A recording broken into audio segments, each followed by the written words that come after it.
At the quarterly review, my boss threw his pen on the table and shouted, "You think you deserve a raise? For what? Showing up." He laughed as others awkwardly smiled, adding, "Maybe if you had half a brain we'd talk." I stared at him calmly, knowing I had spent the last 3 months quietly building a portfolio for a higher-level job, and 2 weeks later, he found out I had taken half our best clients with me when I left. I worked at a small marketing firm in Louisville, Kentucky, for just over 3 years. The company was called Horizon Reach. Sounds big, right? It wasn't. We had about 40 people. Half of them were always looking for a new job, and the other half were stuck there because they didn't think they could do better. I started there right after a freelance contract ended. At first, it seemed decent. I handled mid-level accounts, mostly local businesses, car dealerships, law offices, some restaurants. Nothing flashy, but it paid the rent. I wasn't trying to climb the corporate ladder. I just wanted to do my job well, and maybe get promoted over time like anyone else. That never happened. My boss, Richard, was the kind of guy who treated people like garbage but somehow still got invited to every conference and panel like he was someone important. Mid-40s, slick hair, fake smile, always name-dropping. I was having lunch with a VP from Oracle last week. "Sure you were, Richard." He liked control. That was his thing. He didn't like people who didn't suck up to him. He especially didn't like people who did good work and didn't make a show about it. People like me. He couldn't stand that I got results without needing him. I didn't bring him into meetings unless I had to. I didn't need him to approve every email. Clients trusted me and I earned that. But instead of seeing me as an asset, he saw me as a threat. The problem started when I asked for a raise. It was a Thursday morning during our quarterly reviews. It was just me, Richard, and 2 other managers, Angela and Pete. Angela was the kind who always smiled but never spoke up. Pete used to be decent, but somewhere along the line, he gave up and started parroting whatever Richard said. I had my numbers. I wasn't guessing. I had everything laid out: retention stats, campaign growth, cost savings. Over the last quarter, I'd helped increase revenue for my accounts by 38%.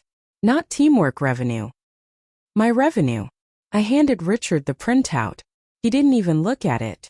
He stared at me for a second, then said loud and clear, "You think you deserve a raise? For what? Showing up." He tossed a pen across the table. It hit my folder and bounced onto the floor. Everyone got quiet. Real quiet. Then he laughed. "I'm serious," he said. "Maybe if you had half a brain we'd talk. But you don't. So we won't." Pete laughed too. Not a real laugh. Just that awkward kind of laugh people do when they don't want to pick a side. Angela looked like she wanted to be anywhere else. I didn't say anything. I didn't react. I just picked up the pen and put it back on the table. I nodded once and left the room. I walked straight to my desk. Sat down. Finished the day like nothing happened. What they didn't know, what none of them knew, was that I'd already been building something behind the scenes. 3 months earlier, I realized I wasn't going to grow there. Richard made sure no one ever got too much credit. People would get promoted around the good workers just to keep egos in check. I watched a guy train his own replacement once. That wasn't going to be me. So I started planning. After work, I built a portfolio. I gathered campaign reports, stripped them of logos, and rewrote them into case studies. I never touched anything confidential. I wasn't stupid, I knew how this worked legally. Everything I put together was clean, clear, and based on my contributions. Then I started reaching out to people I'd met over the years. Contacts. Clients. Past coworkers who had moved on to better places. I didn't make any loud moves. Just quiet emails. Conversations. One of them connected me to a growing firm in Nashville. They needed someone to take over a new division. Someone who knew how to manage clients and bring in accounts. The interview process was fast. They made an offer within a week. The salary? Double what I was making. Full benefits. Signing bonus. Company card. It was everything I didn't even realize I was missing. And yet, I didn't say yes. Not right away. 'Cause I wanted to hurt Richard. Not physically. Not even financially. I just wanted him to know what he lost. So I accepted the offer secretly, and gave myself 2 more weeks at Horizon Reach to set the final part in motion. I didn't take any client lists. I didn't copy files. But I did call people. Clients I had personally worked with. I told them the truth. I'm leaving the company in a couple of weeks. I'm going somewhere else, and I just wanted to say thank you for everything. That was it. That's all I had to say. Most of them asked where I was going. I told them. I didn't ask them to come with me. I didn't have to. They offered. I don't want to deal with Richard anymore, one of them said. I only stayed because of you, said another. By the time I turned in my notice, I already knew I had 6 major accounts ready to follow me. Not maybe. Not thinking about it. Committed. I walked into Richard's office on a Monday morning. He was already typing something when I handed him the envelope. What's this? He said. My resignation. He opened it, skimmed the words, then tossed it on his desk without even pretending to read it. Don't need 2 weeks, he said. You can go today. I didn't even blink. I nodded. I turned around, grabbed my things, and walked out the front door with a smile on my face. 2 days after I left Horizon Reach, I started at the new firm in Nashville. It was called Silver Mile Strategies. Smaller team, smarter people, no fake smiles. My new boss, Erica, was sharp and direct. First meeting, she said, "We don't care about ass-kissing here. Just results." Music to my ears. The office was nothing like Horizon Reach. Everyone had a door. Nobody hovered. No forced happy hours. No micromanaging. For the first time in years, I felt like a grown man at work, not some intern waiting for permission to breathe. By the end of my first week, I'd onboard 5 of the 6 clients who said they'd come with me. The 6th was dragging their feet, but I wasn't worried. Then things started getting weird. One of my new clients called me late one night. "Hey Mike, just got off a weird call with Horizon Reach. Richard's been calling us non-stop, saying you stole company property. That you violated your contract." My stomach dropped. "Did you sign anything with them? An NDA? A non-compete?" "No," they said. "He just sounds desperate. You okay?" I was. For the moment. But I knew Richard wouldn't stop there. 2 days later, my old work email, still active, got hacked. I'd used it to back up some contact info before IT deactivated it. Stupid move.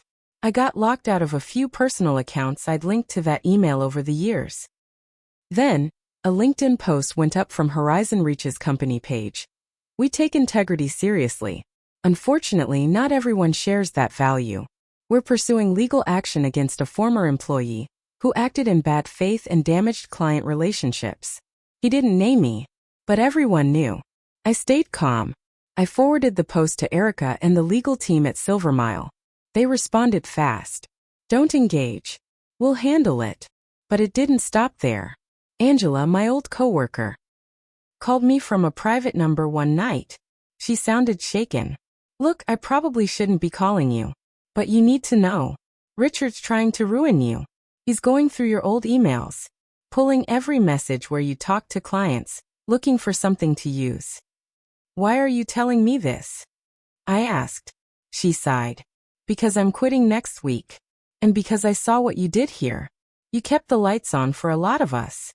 You didn't deserve any of this." I thanked her. Hung up. Sat in silence. It hit me then, this wasn't just revenge for me anymore. Richard was trying to destroy everything I built. The following week, Silver Mile's lawyers sent Horizon Reach a cease and desist letter. Erica made it clear. If they kept defaming me, we'd sue. And we had the money and evidence to win. Still, Richard pushed back. He emailed every one of the clients who followed me, claimed I was unstable, said I had mental health issues, even sent one client an old HR complaint that had nothing to do with my work, just a harmless disagreement from years ago about PTO. Then one day, the 6th client, the one who hadn't switched over yet, called me and said, "We're going to stay with Horizon. Sorry, it's too messy." That pissed me off. Not because I lost the account, but because Richard won that one. Because his lies worked. That's when I decided I wasn't going to just play defense anymore. I started digging. Not illegally. Just smart.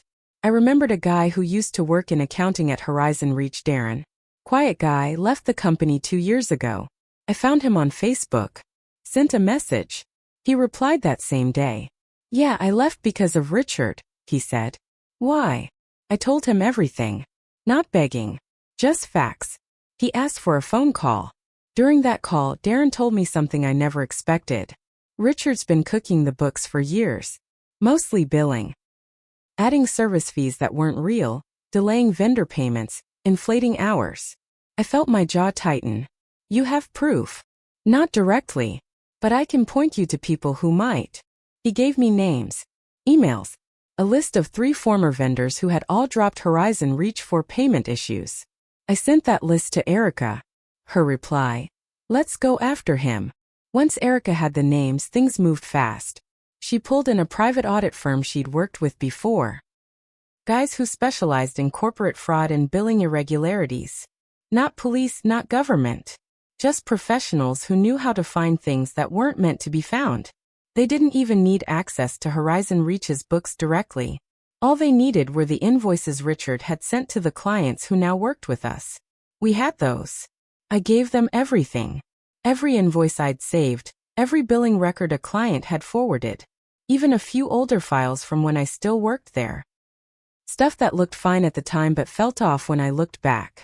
3 days later they found something. Turns out Richard had been double billing multiple accounts. Not a mistake. It was systematic. He billed a client for strategy consulting under one line item, and then again under a fake vendor name. Same service billed twice. When clients complained, he blamed interns. Said it was a clerical issue. Refunded a few. Kept the rest. But the fake vendor name? That was the kicker.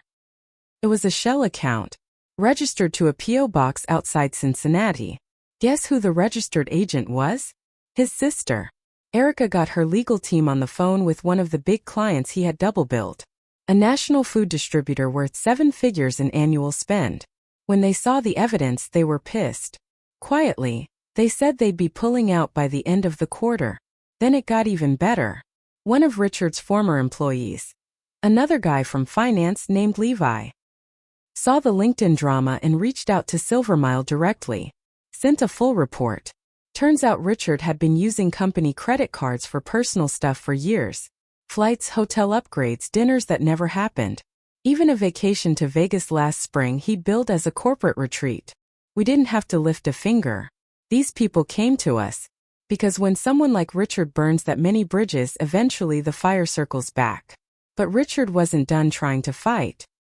He sent a letter to Silvermile claiming I was trying to sabotage his business and steal internal documents.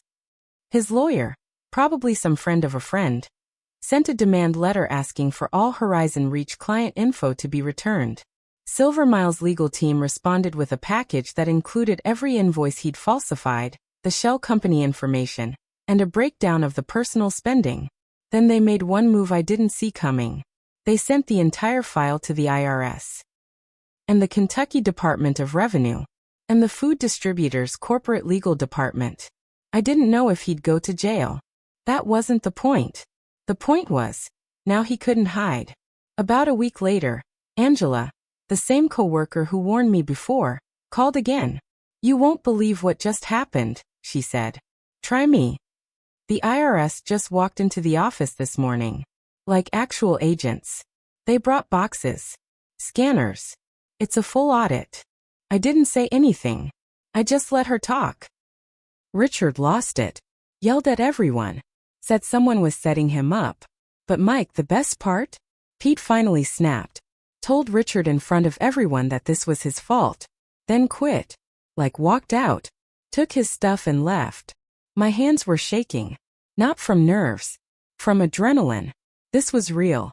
Everything I'd kept quiet about, everything I worked on late at night, every small step I took, it was all working. But even with all that happening, it still wasn't enough. Because Richard still had clients. Still had money. Still had a voice. I wanted to take that too. And I had one more move left. After the IRS showed up at Horizon Reach, Richard went silent online. No posts, no emails, nothing.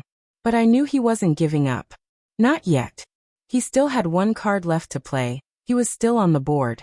A few loyal clients hadn't left. He still had the office. He still had his little kingdom. But that wasn't going to last.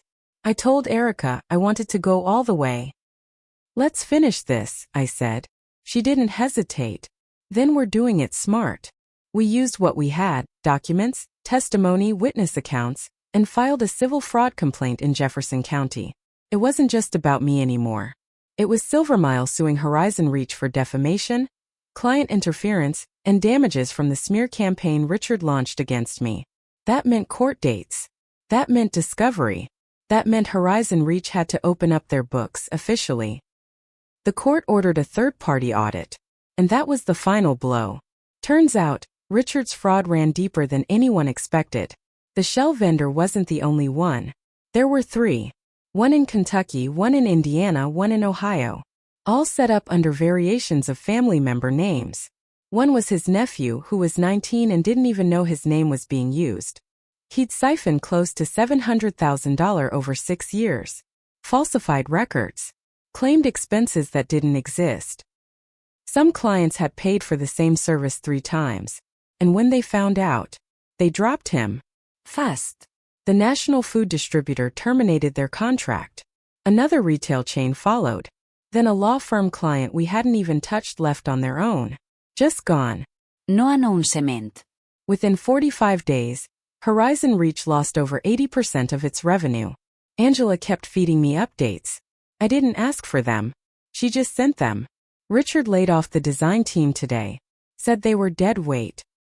Payroll bounced this week. Pete filed for unemployment. Then finally, building management posted a notice of eviction on the glass doors. They have 14 days. It was over. But it didn't stop there.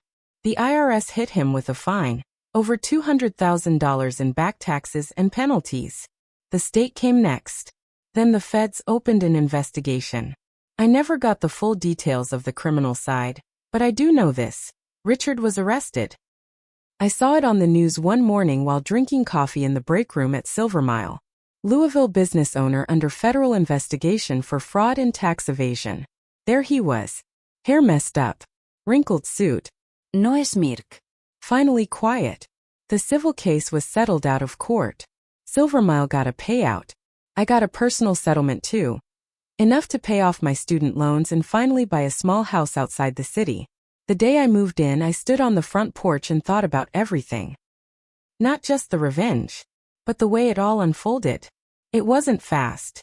It wasn't loud. It was slow, controlled, clean. The way it had to be. Richard tried to humiliate me in front of everyone. He threw a pen, cracked a joke, and laughed like I was nothing. Now, his business was gone. His name was ruined. His freedom might be next. And me? I still show up to work every day. Still answer emails. Still talk to clients. Only now I do it from a corner office. With a door. And a nameplate that says exactly who I am. Mike Andrews, Director of Strategy. The man with half a brain who burned his boss to the ground without ever raising his voice. Justice doesn't always come fast. But when it does, it lands like a hammer.